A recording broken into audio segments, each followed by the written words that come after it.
الرحیم اللہم صلی علی سیدنا محمد وعلی آلہ سیدنا محمد وبارک وسلم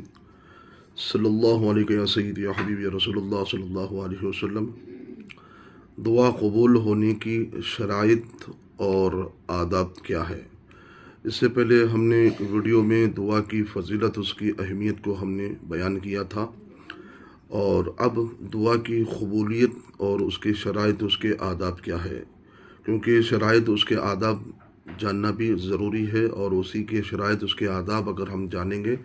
تو انشاءاللہ العزیز دعا ہماری قبول اور مقبول بھی ہوگی۔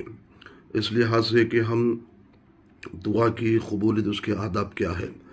دونوں ہاتھوں اٹھا کر دعا کرے اور ہتھیلیوں کا باطنی حصہ اپنے کھانوں کے بالمقابل رکھے اور دعا کے بعد ہاتھوں کو چہرے پر پھیرے۔ تو دعا کرتے وقت میں دونوں ہاتھوں کو اس طرح سے ہم کہتے ہوئے دونوں کھانوں کے بالمقابل ہونا چاہیے، اور پھر دعا مانگنے کے بعد تو ان ہاتھوں کو اپنے چہرے پر پھیر لینا چاہیے۔ پھر دوسرا یہ ہے کہ حضرت عبداللہ بن مسعود رضی اللہ عنہ فرماتے ہیں کہ جب تم میں سے کوئی شخص دعا کرے تو پہلے اللہ کی ایسی حمد ثنا کرے جس کا وہ اہل ہے، پھر نبی پاک علیہ الصلوۃ والسلام پر درود و سلام پڑھے، اس کے بعد سوال کرے تو اس کی قبولیت کی متوقع ہے۔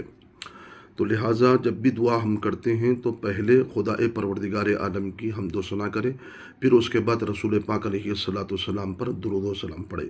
اس کے بعد سوال کرے تو انشاءاللہ العزیز دعا قبول ہوگی۔ پھر اس کے بعد امام طبرانی نے یہ روایت کیا ہے کہ جب بھی نبی پاک علیہ الصلوۃ والسلام دعا کرتے تو پہلے اپنے لیے دعا کرتے۔ تو یہ حدیث حسن ہے کہ سب سے پہلے کبھی بھی دعا کرے تو اپنے لیے کرے، پھر اس کے بعد دوسروں کے لیے بھی دعا کرنا چاہیے۔ تو سب سے پہلے اپنے لیے دعا کرنا ہے، یہ دعا کے آداب و شرائط میں سے ہے۔ پھر امام بخاری نے حضرت انس رضی اللہ عنہ سے فرمایا کہ جب تم میں سے کوئی شخص دعا کرے تو پورے عزم سے یقین کے ساتھ سوال کرے، یوں نہ کہے اے اللہ اگر تو چاہے تو مجھے عطا کر دے، اس طرح سے نہ ہو، بلکہ یقین کے ساتھ کامل بھروسے کے ساتھ دعا کرنا چاہیے۔ اگر تو چاہے تو عطا کر دے، اس طرح سے نہیں، اے اللہ تو چاہے تو مجھے عطا کر دے، اس طرح نہیں، بلکہ یقین کے ساتھ دعا کرنا چاہیے۔ پھر اس کے بعد یہ کہا جاتا ہے کہ رسول پاک علیہ الصلوۃ والسلام نے فرمایا، یہ حدیث کے راوی حضرت جابر رضی اللہ تعالیٰ عنہ، جب تم میں سے کوئی شخص دعا کرتا ہے تو اللہ تعالیٰ اس کی دعا قبول کر لیتا ہے، یا اس کے مثل کوئی برائی کو دور کر دیتا ہے، بشرطے کہ گناہ کی دعا نہ کرے اور قطع رحمی کی دعا نہ کرے۔ تو دیکھیے، جب دعا کرتے ہیں تو دعا کرنے کے بعد اللہ رب العزت اس کے بدلے میں یا تو کوئی برائی کو دور کر دیتا ہے، یا کوئی اس کے بدلے میں کوئی نعمت عطا کر دیتا ہے، تو اس کی دعا ضرور ضرور قبول ہوتی ہے۔ اور گناہ کی دعا نہ کرنا چاہیے۔ گناہ جو ہم کرتے ہیں، جو گناہ اللہ نے شریعت میں اور قرآن اور حدیث نے جو حرام کیا ہے، ان گناہوں کی دعا نہیں کرنا چاہیے۔ اور قطع رحمی بولے تو رشتوں کو توڑنے والی بھی دعا نہ کریں، میں ان سے رشتہ توڑ دوں گا، ان سے فلاں آدمی سے رشتہ توڑ دوں گا، اس طرح کی بھی دعا نہ کریں، گناہوں اور رشتوں کو توڑنے والی دعا نہ کریں۔ پھر اس کے بعد یہ فرمایا جاتا ہے، ابو سعید خدری رضی اللہ عنہ فرماتے ہیں کہ 3 چیزوں کا ذکر ہے، دعا جلدی قبول ہوتی ہے آخرت میں، یا اجر عطا کرنا یا مصیبت کو ٹال دینا۔ لہذا دعا جلدی بھی قبول ہوتی ہے، یا اس کا اجر آخرت میں عطا کیا جائے گا، یا مصیبت کو ٹال دیا جائے گا۔ تو لہٰذا ہم کو دعا کرنا چاہیے، کسی نہ کسی شکل میں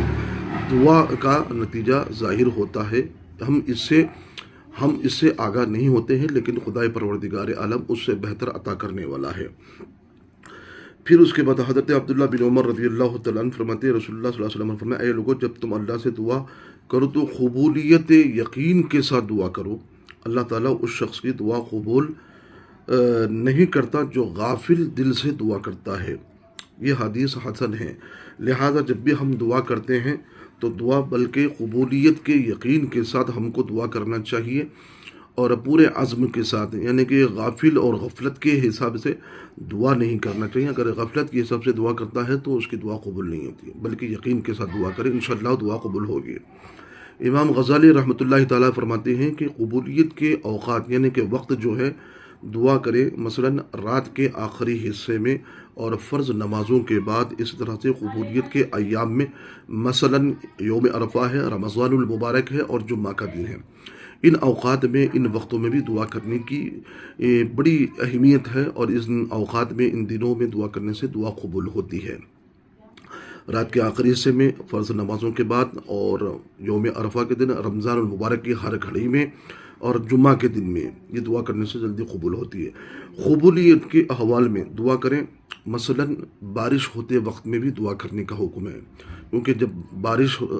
جب نازل ہوتی ہے، یہ خدا کی طرف سے یہ رحمت ہوتی ہے، اور رحمت جب نازل ہوتی ہے تو اس وقت دعا کرنا، دعا قبول ہوگی۔ اور حضرت انس رضی اللہ تعالیٰ عنہ سے روایت ہے، اذان اور اقامت کے درمیان دعا مسترد نہیں ہوتی ہے، یعنی کہ اذان جب ہوتی ہے تو اس وقت بھی دعا کریں، اور اذان اور اقامت کے درمیان میں دعا کرنے سے دعا رد نہیں ہوتی ہے۔ پھر اس کے بعد قبلے کی طرف منہ کر کے دعا کرنا چاہیے۔ یہ دعا کے آداب و شرائط میں سے ہیں۔ جب بھی ہم دعا کرتے ہیں تو قبلے کی طرف منہ کر کے دعا کرنا چاہیے، کیونکہ رسول پاک علیہ الصلوۃ والسلام میدان عرفات میں قبلے کی طرف منہ کر کے آپ نے دعا کی اور غروب آفتاب تک دعا کرتے رہے ہیں۔ تو لہٰذا ہم کو دعا کرتے وقت میں قبلے کی طرف اپنا چہرہ ہونا چاہیے، اور بہت زیادہ گلا پھاڑ کر دعا نہ کی جائے۔ بہت سارے لوگ گلا پھاڑ کر دعا کرتے ہیں، اس طرح سے نہیں کرنا چاہیے۔ آداب یہی ہے کہ رسول پاک علیہ السلام نے فرمایا کہ اے لوگو، تم کسی بہرے اور غائب کو دعا نہیں کر رہے ہو، بلکہ وہ سنتا ہے، وہ جانتا ہے، تمہارے شہر سے زیادہ قریب ہے۔ لہذا ایک متوسط انداز میں اور دھیمی انداز میں بھی ہم دعا کر سکتے ہیں، گلا پھاڑ کر دعا نہیں کرنا چاہیے، اور خشوع اور خضوع کے ساتھ ہم دعا کریں، خشوع اور خضوع کے ساتھ، اور گڑ گڑا کر خشوع اور خضوع کے ساتھ دعا کریں۔ اللہ رب العزت اپنے رب سے دعا کریں، گڑ گڑا کر، اور چپکے سے بھی دعا کرنا چاہیے، اور شوق اور خوف سے بھی دعا کریں۔ اللہ اکبر، شوق سے اور خوف سے بھی دعا کرنا چاہیے۔ اور جب ہم دعا کرتے ہیں تو 3 بار دعا کریں، اے اللہ ہم کو جنت عطا فرما، اے اللہ ہم کو جنت عطا فرما، اے اللہ ہم کو جنت عطا فرما، اے اللہ ہم کو جہنم سے بچا، اے اللہ ہم کو جہنم سے بچا، اے اللہ ہم کو جہنم سے بچا۔ تو اس طرح سے جب بھی دعا کرتے ہیں تو 3 مرتبہ دعا کرنا چاہیے، کیونکہ رسول پاک علیہ الصلوۃ والسلام جب دعا کرتے تو 3 بار دعا کرتے، جب سوال کرتے تو 3 بار سوال کرتے تھے۔ تو اس طرح سے بھی کرنا آداب میں سے ہے۔ اور قبولی دعا جب ہم کرتے ہیں تو قبولیت کے لیے جلدی نہ کریں۔ دعا کرتے ہیں تو دعا کرنے کے ساتھ ہی ہم یہ کہتے ہیں کہ تمہاری دعا جلدی قبول ہو جائے، ایسا نہیں ہے، کہ بلکہ جب تم دعا کرتے ہو تو جلدی نہیں کی جائے گی، تمہاری دعا قبول ہوتی رہے گی، کیونکہ ایک شخص کہتا ہے کہ میں نے دعا کی، میری دعا قبول نہیں ہوئی۔ تو اللہ تعالیٰ سے دعا کرو تو توبہ کثرت اور سوال کرو، تم کریم سے دعا کر رہے ہو۔ اللہ اکبر۔ حضرت ابراہیم علیہ السلام نے حضور صلی اللہ علیہ وسلم کی بعثت کی دعا جو تقریباً 3000 سال بعد قبول ہوئی، آدم علیہ السلام کی توبہ 300 سال بعد قبول ہوئی ہے، تفسیر خازن نے، یعنی کہ جب دعا ہم کرتے ہیں تو فوراً اس وقت ہماری اس دعا کا رنگ ہونا چاہیے، اس کی قبولیت ہونا چاہیے۔ لیکن ایسا نہیں ہے کہ لیکن ہم کو دعا کرتے رہنا چاہیے، خدا سے سوال کرتے رہنا چاہیے، دعا کا رنگ کبھی نہ کبھی تو لائے گا، کیونکہ ابراہیم علیہ السلام نے تقریباً 3000 سال پہلے رسول پاک علیہ الصلوۃ والسلام کی آمد کے لیے دعا کی تھی۔ وہ 3000 سال کے بعد اس دعا کا رنگ اور اس کی قبولیت کے آثار 3000 سال کے بعد رسول پاک علیہ الصلوۃ والسلام تشریف لائے۔ حضرت آدم علیہ السلام نے جب توبہ کی تو 300 سال کے بعد ان کی توبہ قبول ہوئی۔ لہذا توبہ تو ضرور قبول ہوگی، لیکن کچھ وقت کے بعد، کچھ لمحہ کے بعد، کچھ دنوں کے بعد واقعی ضرور قبول ہوگی، اللہ قبول کرنے والا ہے۔ تو لہذا یہ بندے کے اللہ تعالیٰ کے احکام ہیں، ہم کو دعا کرتے رہنا چاہیے، یقین کرنا چاہیے۔ اللہ رب العزت